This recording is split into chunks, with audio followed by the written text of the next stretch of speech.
Boa noite a todos, boa noite, graça e a paz do nosso Senhor Jesus, amém.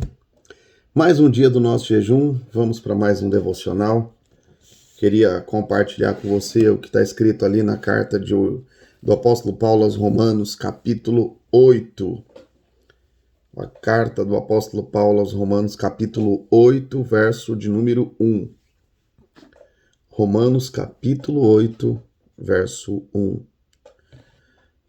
Nós estamos num projeto como igreja de 21 dias, de uma vida cheia do Espírito. Uma vida cheia do Espírito é uma vida cheia da revelação de Deus, é uma vida cheia da verdade de Deus dentro do nosso coração. E essas verdades, quando elas são reveladas pelo Espírito dentro de nós, ela produz em nós muita coisa. Primeiro produz a verdade, é a verdade em nós. Sabe, a Bíblia ela é um livro que foi escrito por pessoas diferentes, em épocas diferentes, em tempos diferentes. É um livro escrito por situações diferentes, por pessoas em lugares diferentes. Porém, de Gênesis a Apocalipse tem um ponto central. Tem algo que faz com que ela tenha uma centralidade, de Gênesis a Apocalipse. E essa é uma das provas da sua divindade, de que a palavra de Deus ela é o sopro da boca de Deus. É a palavra revelada de Deus para nós. Cristo Jesus. Cristo é o centro, de Gênesis a Apocalipse. Cristo é o princípio de todas as coisas. Ele é aquele que era, e aquele que foi feito, e aquele que há de vir. Esse é o Senhor. E a palavra tem essa centralidade, que é Cristo. Aqui em Romanos capítulo 8, verso 1, o apóstolo Paulo nos revela o seguinte: agora, pois, já nenhuma condenação há para os que estão em Cristo Jesus. Porque a lei do Espírito e da vida em Cristo Jesus te livrou da lei do pecado e da lei da morte. Porque o que for impossível à lei, no tocante que estava enferma pela carne, isto fez Deus, enviou o seu próprio Filho em semelhança de carne pecaminosa, e no tocante ao pecado, e com efeito, condenou Deus na carne o pecado, a fim de que o preceito da lei se cumprisse em nós, que não andávamos segundo a carne, mas segundo o Espírito. Porque os que se inclinam para a carne cogitam das coisas da carne, mas os que se inclinam para o Espírito cogitam das coisas do Espírito. Aleluia! O apóstolo Paulo diz que o ser carnal, ele naturalmente pende para as coisas da carne. Mas aquele que nasceu de novo e teve uma experiência com Deus, ele pende para o lado do Espírito. Essa é a maior prova, meu irmão, de que você nasceu de novo. Há um anseio dentro do seu coração pelas coisas celestiais de Deus. Há um desejo dentro de você por aquilo que é espiritual. Há um anseio no seu coração por aquilo que é de Deus, pelas coisas de Deus. Sabe, você percebe que dentro de você há uma tendência de buscar algo divino na sua vida. Sabe, essa é a prova de que você nasceu de novo e de que você é do Senhor. Essa é a prova. Agora, o que acontece? Às vezes as circunstâncias, pessoas, talvez às vezes as experiências que nós carregamos e temos ao longo da nossa vida tentam nos dizer completamente o contrário.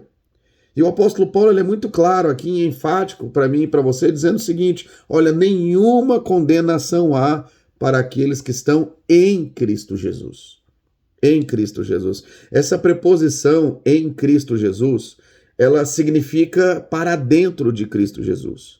Isso significa então que quando Jesus morreu na cruz por mim e por você, ele nos incluiu na sua morte. E esse é o significado, por exemplo, quando a gente ceia. Nós somos incluídos na morte de Jesus. Jesus morreu no nosso lugar, nos substituindo, ao ponto dele ser colocado e nós sermos colocados, incluídos na morte de Cristo Jesus. Portanto, quando Deus olha para você e olha para mim, ele não vê o nosso pecado, mas na verdade ele vê o sangue de Jesus derramado na cruz do Calvário. E a prova está aqui justamente nesse texto. Aqui o apóstolo Paulo diz, olha, aquilo que os homens estavam debaixo da lei, e a lei dizia o seguinte: a alma que peca, essa morrerá. ela tem que pagar o preço do seu pecado, ela tem que sofrer a consequência do seu pecado. O apóstolo Paulo diz, no tocante a essa lei, a carne está enferma. Por quê? Porque o homem nunca, pela sua própria força, pela sua própria condição, ou pelo seu próprio esforço, pôde alcançar aquilo que a lei dizia. Pôde viver sem pecado. É por isso que Jesus, quando foi interrogado, né, sobre aqueles fariseus, com aquela mulher que foi pega em adultério, Jesus simplesmente virou para todos eles e disse o que para eles? Olha, aquele que não tem a primeira pedra, aquele que não tem pecado, atire a primeira pedra. Foi isso que Jesus disse. E todos eles saíram. Por quê? Porque a revelação veio e cada um deles entenderam que todos eles são pecadores. Todos eles estão enfermos segundo a lei. Essa enfermidade segundo a lei é a enfermidade daqueles que a transgridem. É por isso que Jesus veio numa figura humana. Ele veio numa figura humana para nos substituir. E nós fomos então incluídos na morte de Jesus. Olha, isso é algo espiritual, mas isso é a revelação divina da sua plena salvação, a salvação de Deus a mim e a você. E é por isso que o Senhor diz aqui, ó, Deus enviou o seu próprio Filho em semelhança de carne pecaminosa. Jesus nunca pecou, mas ele, ao assumir o nosso lugar, morrendo no nosso lugar na cruz do Calvário, ele assumiu a culpa pelo pecado. É por isso que ele teve que morrer. Ele nos substituiu na cruz do Calvário. Quem deveria morrer na cruz pelos pecados éramos nós. Mas ele morreu no nosso lugar. Ele se entregou. Ele se entregou. Entende isso? É por isso que o apóstolo Paulo começa a afirmação dizendo, olha, já nenhuma condenação há para aqueles que estão em Cristo Jesus. Para aqueles que estão para dentro de Cristo Jesus, não há mais condenação para eles. Por que não há condenação? Porque Jesus já pagou o preço do nosso pecado na cruz do Calvário. Nós somos livres da condenação. Nós somos livres de toda sentença da lei. Eu e você somos livres, livres para servir a Deus, livres para buscar a Deus, livres para ouvir de Deus, livres para se relacionar com Deus. Jesus morreu na cruz por nós, não só para nos salvar, mas para nos trazer para próximo de Deus, para nos aproximar de Deus. A Bíblia diz lá no livro de Isaías que uma das consequências que o pecado traz é justamente o afastamento. Olha, as iniquidades vos fazem separação entre você e Deus. Jesus morrendo no meu lugar e removendo a multidão de pecados da minha vida, ele me aproxima diante de Deus. E eu tenho que ter a firme convicção e fé no meu coração de que já não há mais condenação para aqueles que foram incluídos em Cristo Jesus.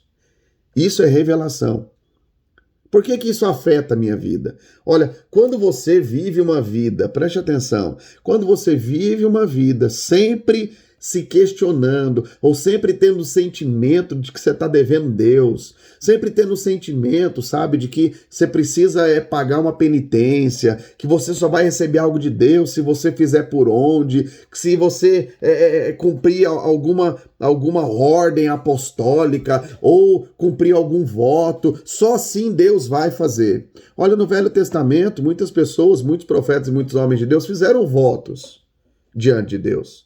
Votos estão na Bíblia, mas preste atenção, o Novo Testamento diz que eu e você estamos debaixo de uma nova aliança diante de Deus. E que aliança que é essa? É a aliança que o Senhor fez com Ele mesmo. Deus enviou o seu próprio Filho para morrer no nosso lugar, e essa aliança que Deus tem comigo e tem com você, Deus ratificou, Deus chancelou, Deus colocou um carimbo, que essa aliança Ele tem comigo e com você, porque Ele mesmo fez essa aliança. Então essa aliança que ele tem conosco não depende da minha fidelidade, mas depende da fidelidade dele. E ele é fiel. Ele jamais será infiel àquilo que ele fez. Entende isso? Jamais ele voltará atrás diante daquilo que ele fez. Ele fez uma aliança comigo e com você. E que aliança que é essa? A palavra de Deus nos diz entre vários lugares que uma das características dessa aliança é que ele jamais nos abandonaria. Jamais nos deixaria. Mas o que o diabo gosta de fazer? O diabo gosta de lançar na nossa mente de que parece que nós temos um sentimento de que estamos devendo Deus alguma coisa. Ah, eu estou devendo Deus. Ah, eu deveria fazer um pouco mais. Ah, eu deveria ter dado. Sabe, parece que quando alguma coisa acontece de errado na nossa vida, a gente está sempre procurando um culpado. E o culpado é aquilo que eu deveria ter feito e não fiz. Olha, se você sabe que tem certas coisas que você deveria ter feito e não fez, arrependa-se e comece a fazer. Mas não fique achando que as coisas acontecem na sua vida fruto do seu próprio esforço. Porque se fosse pelo seu próprio esforço, você não receberia a graça de Deus em momento algum da sua vida. E a graça de Deus é justamente essa. É receber sem merecer. É receber devendo. É receber da parte de Deus sabendo que não fez por onde, mas simplesmente confia na graça e na bondade do Senhor. Ah, pastor, então eu posso fazer o que eu quiser, porque a graça de Deus ela me dá, ela me alcança, independente do que eu fizer? Olha, irmão, preste atenção. A Bíblia diz também aqui no livro de Romanos que o pecado, ele traz na minha vida e na sua vida uma consciência. Que consciência que é essa? A consciência de erro. Quando nós amamos o Senhor, nós jamais queremos entristecer o Espírito Santo que está dentro de nós. O apóstolo João, numa das cartas, ele chega até a dizer: olha, não entristeçais o Espírito Santo que está em vós. E que tristeza que é essa? É associar o seu corpo ao pecado, é associar a sua vida ao erro, associar a sua vida àquilo que é mundano, entende? Essas coisas têm o poder de entristecer o Espírito Santo, produzir tristeza no Espírito Santo. E o apóstolo João está dizendo, olha, não entristeçais o Espírito Santo que há dentro de vós. Sabe o que a tristeza no Espírito Santo causa? Causa o abafamento dele. Aí você perde a sensibilidade de ouvir a Deus. Por isso que aquele que é de Deus, ele não quer viver uma vida no pecado. Aquele que encontrou com a graça de Deus, ele não quer viver no erro. Ele não quer viver na podridão desse mundo. Ele não quer se ser contaminado com as coisas desse mundo. Mas há um clamor nele, diante de Deus, de querer viver uma vida santa e separada. E ele sabe que quando ele peca e apronta, o Espírito Santo fala ao coração dele e produz na vida dele esse entristecimento. Agora, essa tristeza promovida pelo Espírito Santo, a Bíblia diz que tem um fruto. Que fruto que é? Frutos dignos de arrependimento. Frutos dignos de arrependimento. E o que significa arrependimento? Voltar atrás. Consertar. Tem alguma coisa que tem que ser consertada? Conserte. Ah, mas pastor, eu já falei para Deus que eu ia consertar já 1 milhão de vezes. Pois é. Jesus ensinou a mim e a você que a gente deve perdoar 70 vezes 7 ao dia. Se ele nos ensinou que nós devemos perdoar os nossos ofensores 70 vezes 7 ao dia, imagine Deus. Ele vai te cobrar alguma coisa que ele mesmo não faz? Ele vai te perdoar 70 vezes 7 ao dia, porque esse é o padrão mínimo dele. Esse é o padrão mínimo de Deus. Agora, preste atenção. Você, como filho de Deus, será corrigido pelo Senhor. Se você de fato é filho de Deus, o constrangimento do Espírito virá sobre a sua vida. Por quê? Porque a vontade do Senhor é que você cresça, amadureça e se torne cada vez mais semelhante àquilo que Ele é. E o que é semelhante a Cristo? Não é o pecado. O que é semelhante a Cristo? Não são as associações desse mundo. O que é semelhante a Cristo é a santidade, é a mudança de vida, é tornar-se cada vez mais próximo e cada vez mais perto com aquilo que Ele é. Sabe que nesses 21 dias de jejum, a sua vida possa ser tocada pelo Senhor. A sua vida possa ser transformada pelo Senhor. E que, de fato, o Senhor produza dentro de você esse desejo de querer viver uma vida santa e irrepreensível na vida do nosso Senhor Jesus Cristo. E o apóstolo Paulo ainda diz, tenha em mente, agora, pois, nenhuma condenação há para aqueles que estão em Cristo Jesus. Amém? Queria orar pela sua vida, Pai, que nesses dias o Senhor possa revelar-nos a tua vontade.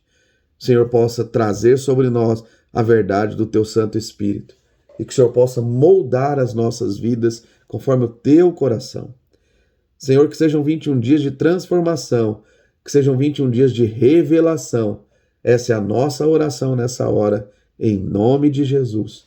Amém e amém. Amém? Deus abençoe. Até o dia de amanhã, quando estaremos juntos novamente. Um beijão no coração.